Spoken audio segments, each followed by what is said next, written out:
Hello and welcome back to the channel, ladies and gentlemen. Today we are watching another amazing game played between two super grandmasters. Pranav V was playing as white and his opponent Gukesh was playing as black, both countrymen from India. This game was played at a part of a chess.com tournament, and it was a speed chess championship that was held in 2023.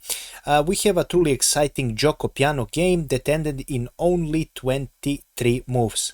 So you will love it. I will not share the result or who won, but we will go straight to the game. So Pranav opened the game with e4, Gukesh replied with e5. We have knight to f3, knight to c4 black, and bishop c4. We are in Italian game, and after bishop c5 we are in gioco piano. Pranav decided to go for c3. His main idea is to go for d4 immediate on the next move. Black decided to go for knight to f6, and white goes for d4 attacking this bishop. What is recommended, of course, is to take, and white now plays a really dangerous move, e5. If you don't know what to play next, you can be in a lot of trouble, and the best move and the move by theory is to play d5.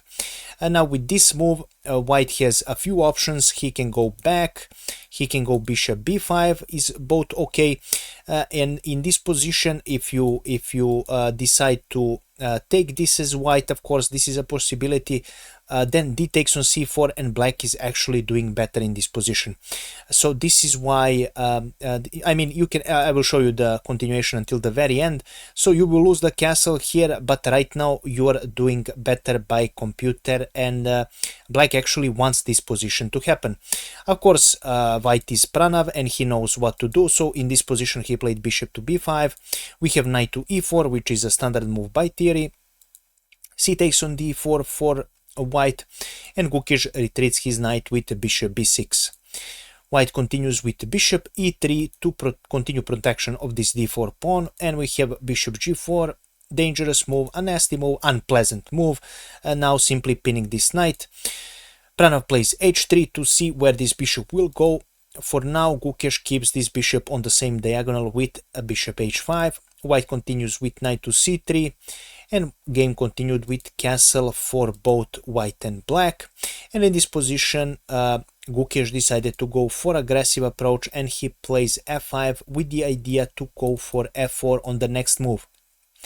Now what is recommended here for white is to actually play bishop takes on c6, and after b takes on c6 to go for a knight to e2, and for example after queen to d7 recommended, knight to f4 is the way to continue for white with slight advantage for white. But in this position after f5, probably he mixed up the lines here, Pranav, or something else happened, although this is a completely fine for white as well.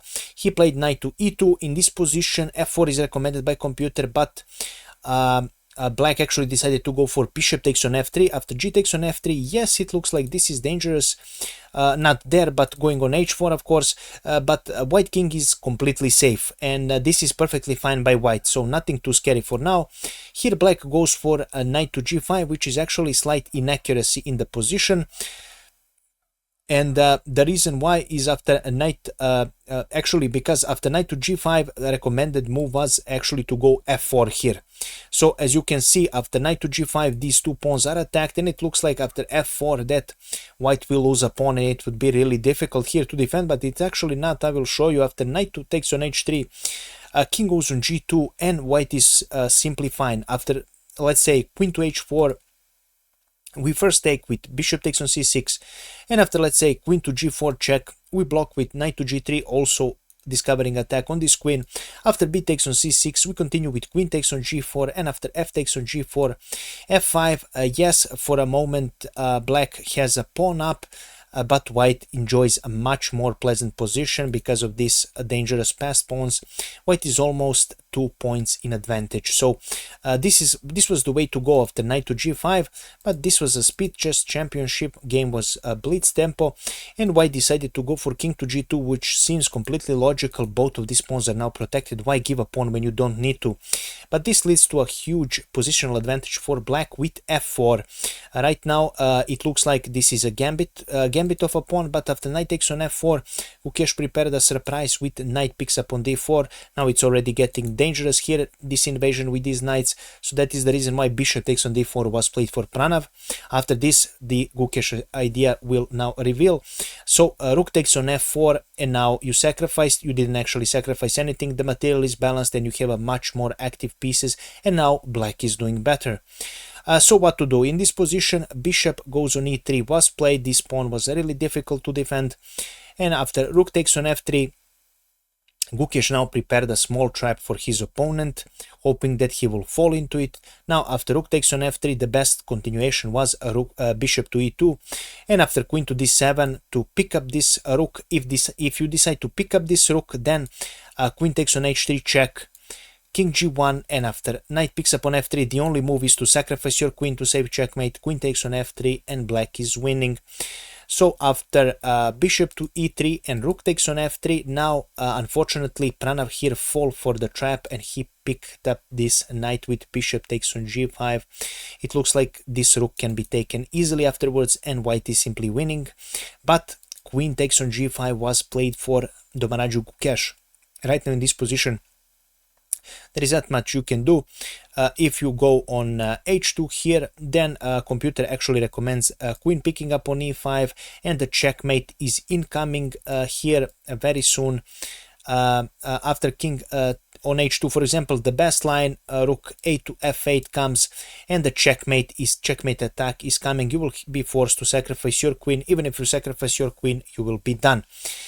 So that is the reason why after queen takes on g5, king takes on f3 was played, and it looks like this king will simply run away to safety. There is nothing stopping this king, but Gukesh says no. Rook f8 check. Now you cannot go back, you cannot go here, you cannot go here, you can only go on e2. But then on the move 21 with rook picks up on f2 check, this is where Pranav resigned the game, because the game is simply done. Checkmate is inevitable.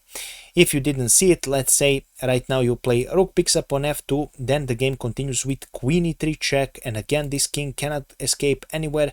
He must go on f1, and queen f2 is the checkmate. If after rook to f2 king goes on d3, then queen e3 is checkmate again. As you can see, this king has nowhere to go. After rook picks up on f2, or pardon me, after rook f2 check, if king decides to go on e1, it seems like he is saved, because after queen to e3, rook e2 saves the game, but it doesn't, because Gukesh has this brilliant rook takes on f1 check, and after the only king takes on f1, queen g1 is another brilliant checkmate. And this is how this spectacular game ended, guys, and this is all I have prepared for you today. I really hope you enjoyed it. If you did, please make sure to leave a comment, like, and share this video with other people who enjoy chess. As you know, watching videos really help with the YouTube algorithm, so if you enjoy my videos, please do watch them until the very end, because it really helps me a lot. Also, if you have some questions about this position, if you had some similar games, do let me know. If you wish to analyze some new games, also let me know, or anything else is on your mind, do comment. If you wish to improve at chess, you have some chess goal, definitely check the community I'm a part of, and you can check it out in the description of this video. It will say get better at chess. Click on that link, you will see it immediate on the description, and you will not regret it. You can create a free account, everything you need to know about chess, openings, middle game, end games, and everything else, chess tactics, how to think as a chess player, how to develop a plan, and everything else you might need practically in games to help you find the solution and the best move. Thank you so much for watching, guys. I wish you a pleasant day. Bye bye.